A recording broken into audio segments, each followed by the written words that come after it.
Hi, Drew. It's great to see you today. How I was wondering whether maybe we could just have a chat about what well-being means to you, and maybe share some ideas, some insights with our audience as well. Yeah, sounds good, Emiliano. Thanks for the invite. Looking forward to it. Well-being is a topic which we're both very close to, but it's very complex and very broad area. If you look online and put well-being, you're going to get things out which are for personal reasons, personal things, down at the micro level, and then you've got policy based upon governmental ideas of well-being, and you've got like the wheel of well-being, and obviously some things are well beyond our control. This is up for the government ministers to sort of decide about housing. I've just brought up a document here by the OECD, income and wealth, knowledge and skills, obviously, but that's kind of beyond our scope. It's good to understand what those things are, but the definition of well-being, which who is it? The WHO offers. I forget where it is now. I did have it in front of me. A state of complete physical, mental, and social well-being, not merely the absence or disease or infirmity.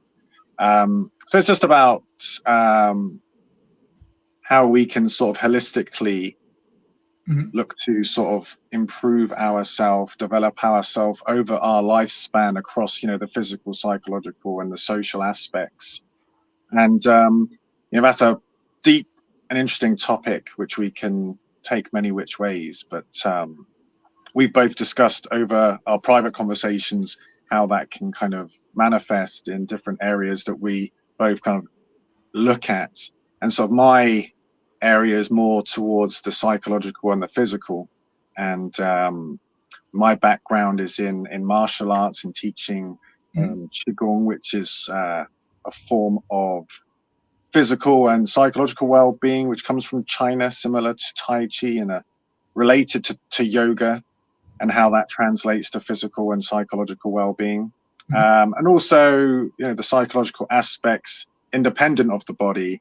But obviously, as we were saying in that definition, as we've discussed before, it's a very holistic thing, and trying to get a handle on that in this complex world of information that counters one another is very tricky. So I think it's important to be very clear and simple. Keep it simple is a good mantra, I feel. And so I teach older adults this exercise based on Qigong, and we really tend to think about these key ideas of mobility for the joints to keep them healthy throughout the lifespan, because the joints break down over the lifespan if we do not use our joints, or if they kind of lay idle. Posture, which is another aspect which is very key to what I think about a lot, because I see people with poor posture all the time, and we see people with chronic problems with their posture getting younger and younger, as we've discussed before. And the final aspect I kind of focus on is breath regulation. And the easiest way we can sort of develop or control our body, if that's the right word, is through breath. We've got this whole system of our organs to manipulate or do anything with those. It's obviously very difficult, sort of beyond conscious control, but the breath is sort of the gateway to a lot of things that we can do to, as I say, lay that path before us for us to be capable physically, psychologically, and to have that social system in place across the lifespan. Not sure if that covers, but that's my kind of view, or that's my kind of area, because there's well-being such a big topic. I kind of focus on those three elements, whereas you obviously, with your nutrition background, being a dietitian and neuroscientist, going to take it in different areas. So where is there similarities to what I've said, and where is there differences with your views of well-being, would you say? So yeah, thank you for sharing that. Absolutely, a very comprehensive view. And as you mentioned, with my background as a registered dietitian, and also my background in neuroscience. My definition of what well-being, of course, is relies more on nutrition, on one of the main pillars of well-being, which of course it's about, of course, ensuring that we get all the nutrients we need for our physical, mental, emotional well-being, of course. But it goes well beyond that. So it's great that we're getting nutrients for our food, but our food also is linked to sensorial experiences. So it's also about enjoying food itself, eating mindfully, and it also involves social implications, so social interaction.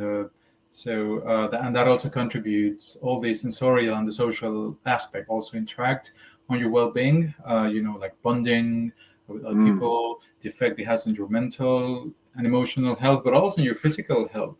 And so nutrition has a wider implication, and I think that nicely overlaps as well with many of the aspects that you were talking about. So as you say, well-being is very broad, and of course I focus more on the nutrition side, sensorial aspect and the social aspect related to food, but definitely integrating that into supporting anybody's well-being. And I think, as you mentioned, when it comes to the psychological aspects, even things like posture, absolutely, like also the posture that you have when you're eating, things like taking the time to enjoy your meal, maybe rather not in front of a screen, but in a different background, a different setting. If maybe you can go out, if you're working in an office, maybe go out to a park, maybe have lunch with somebody else as well, and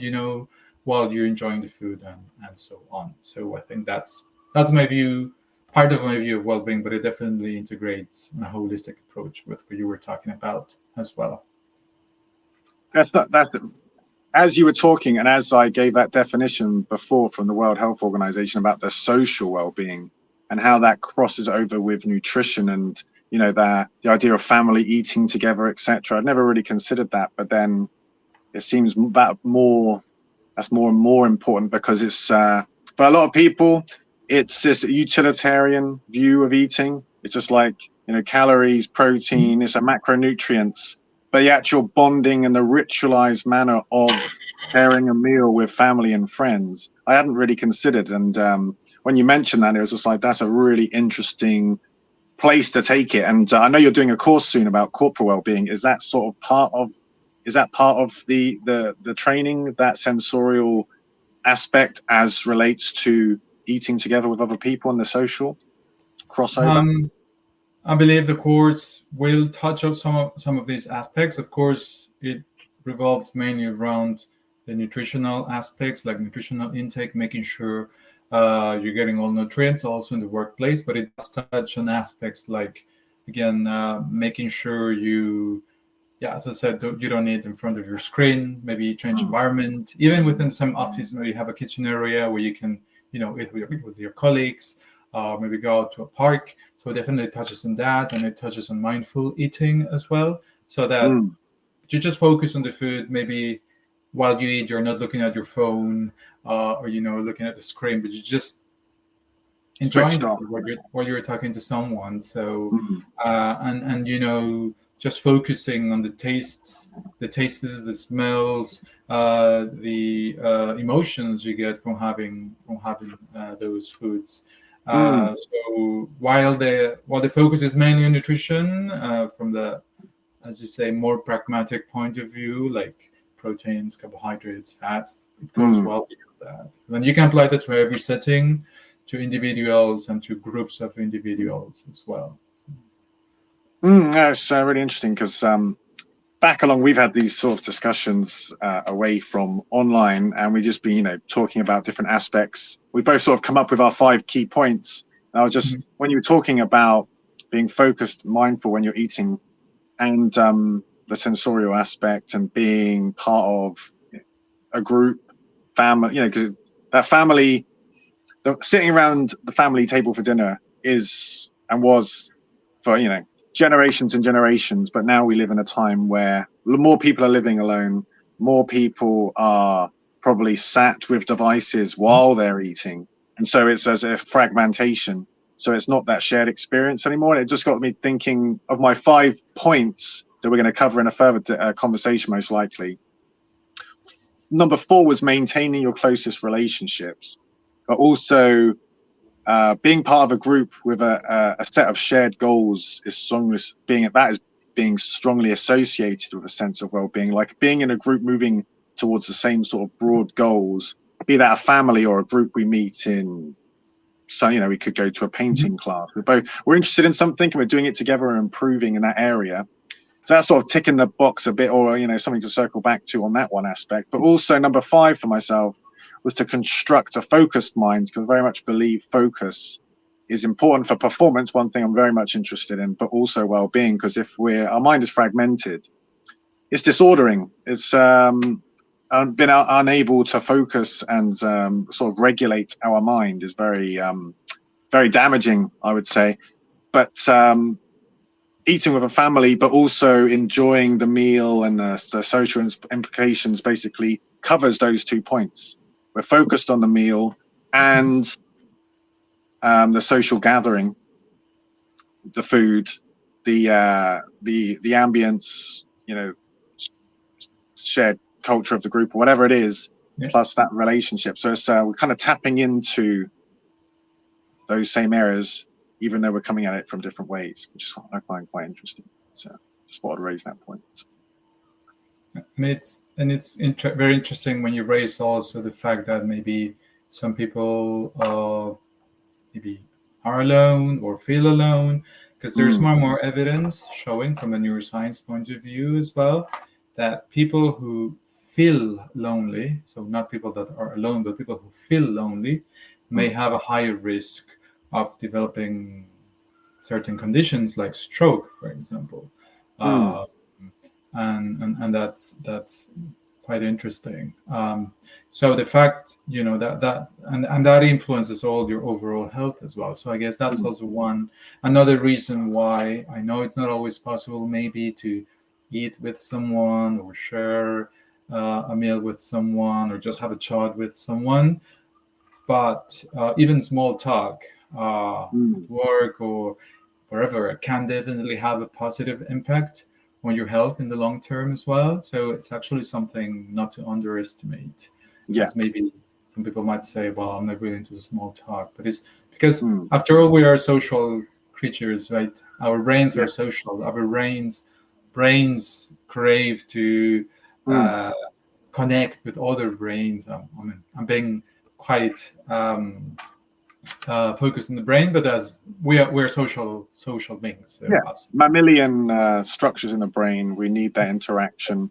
And I was reading something the other day about young children with very young children with all the nutrition and all those sorts of things taken care of.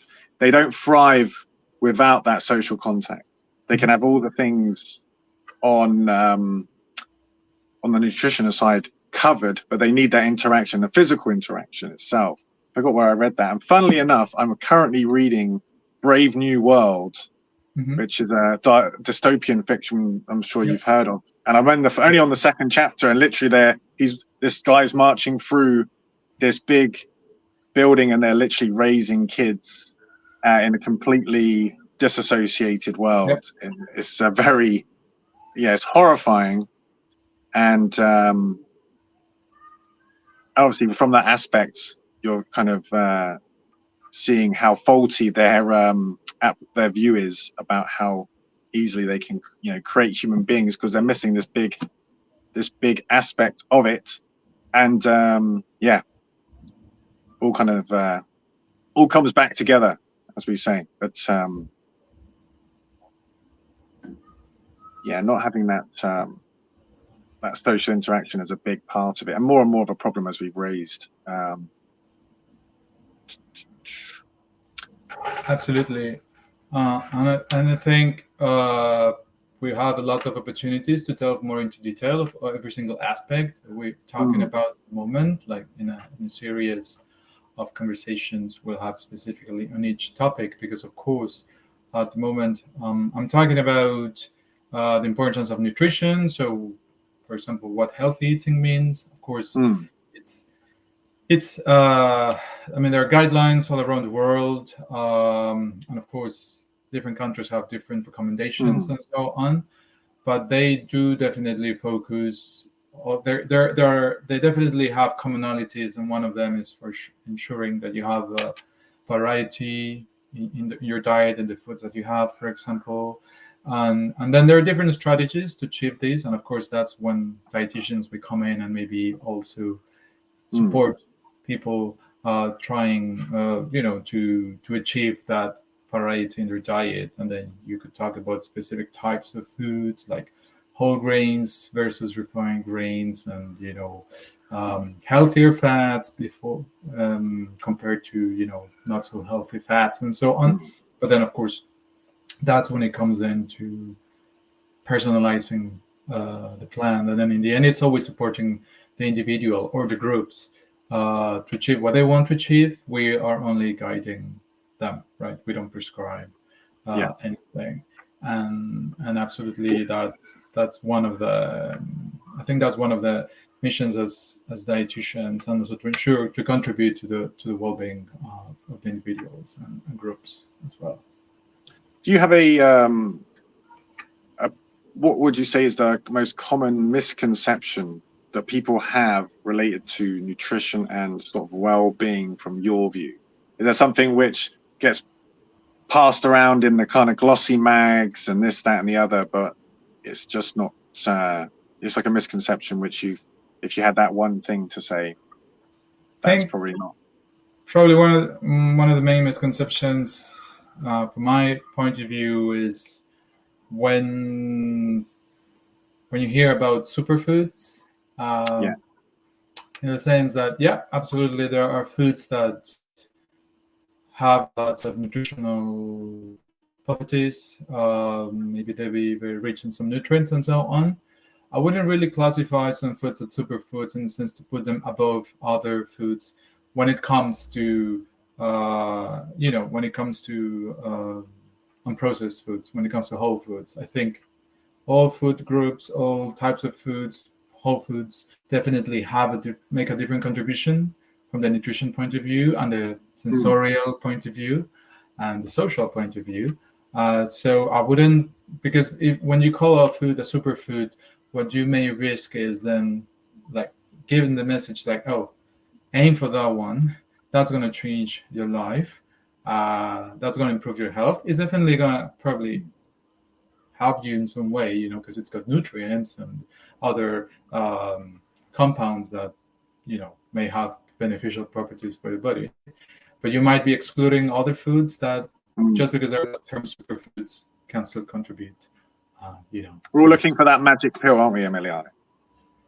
Well, we're always after that. And of course, in some cases, I guess you can definitely talk about magic pills. Like, for example, if someone has nutrient deficiencies, and then, of course, in that case, maybe, don't know, for example, in the UK, it is recommended to take vitamin D supplements during the winter months because we are not exposed to enough sunlight, right? Because our body would produce vitamin D from exposure to sunlight, and very few foods contain vitamin D. I mean, there are foods that contain it, but it's not that easy to achieve that just through eating those foods in the winter months, right?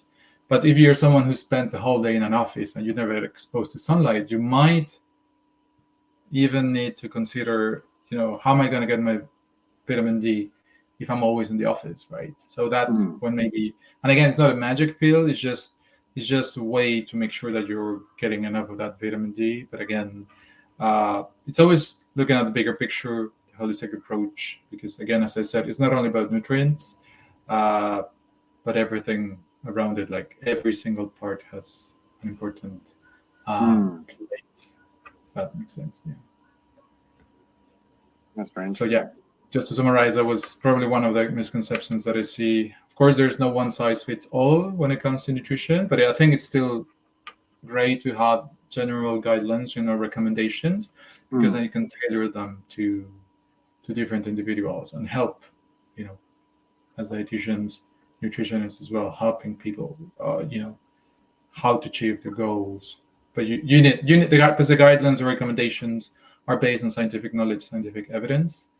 But then, of course, not everybody is different, and there's more evidence showing that different people may respond differently to different foods, the environment, and so on, and that's important to take into account. But I think it's still very important to have guidelines that you can, rely on as a starting point.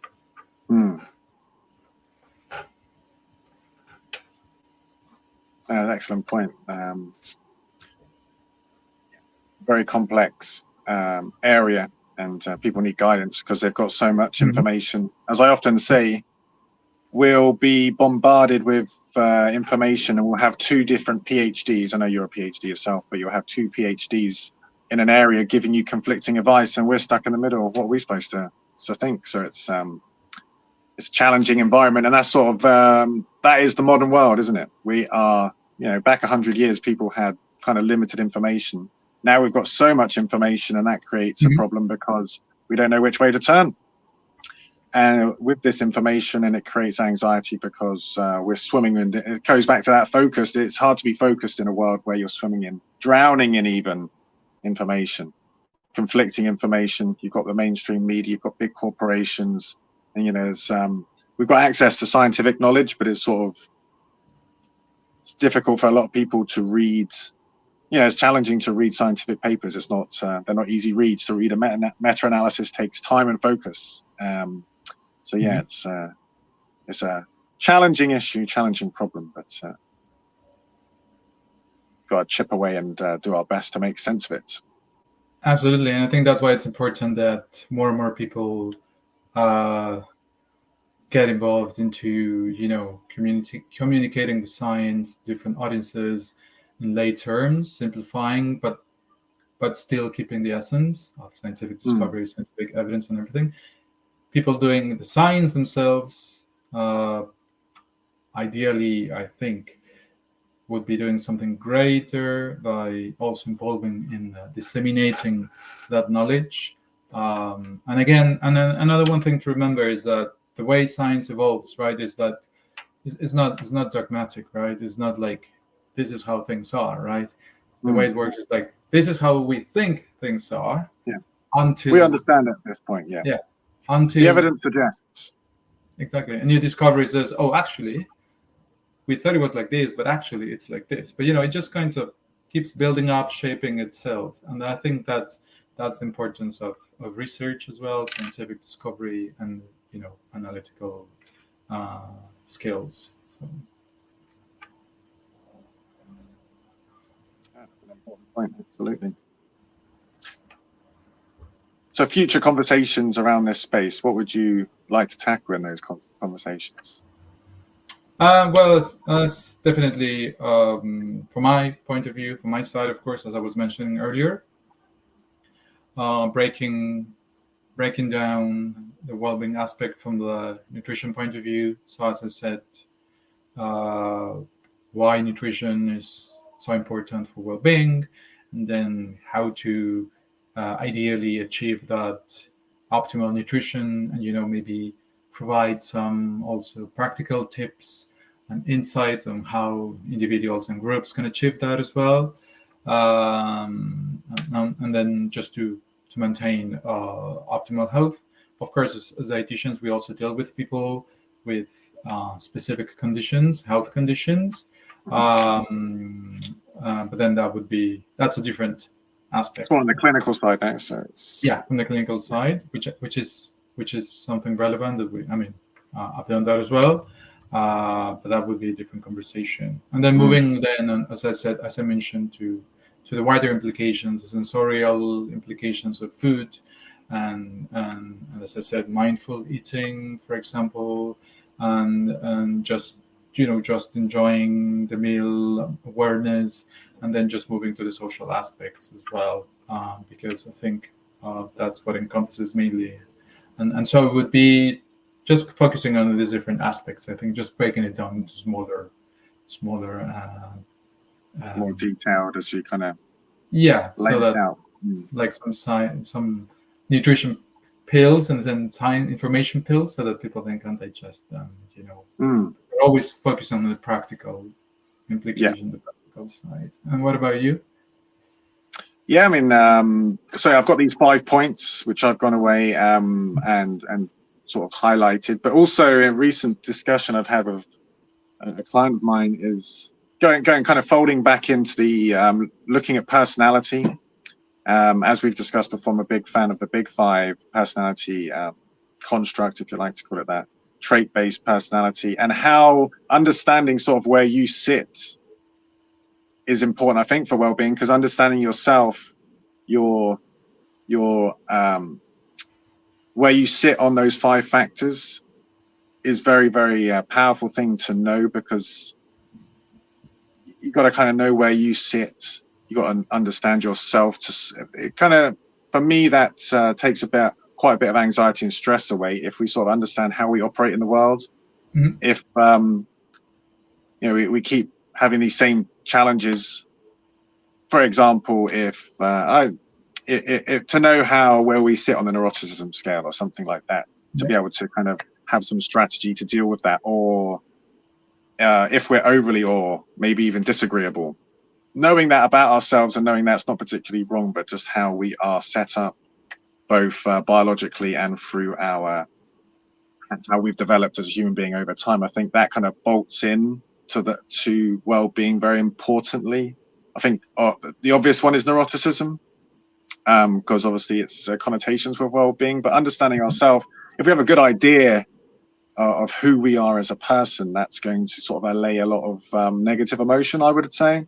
Mm-hmm. If we're very uncertain about ourselves and we're very kind of conflicted, then that's going to play into poor well-being, both physical and psychological, quite a way. But as I mentioned at the top of the chat, I'm a big proponent of physical well-being and through the discipline of Qigong. So mobility is very important, posture, being active. We like to move, the body loves to move, being in natural environments as opposed to built up environments, or even worse, just being inside all the time.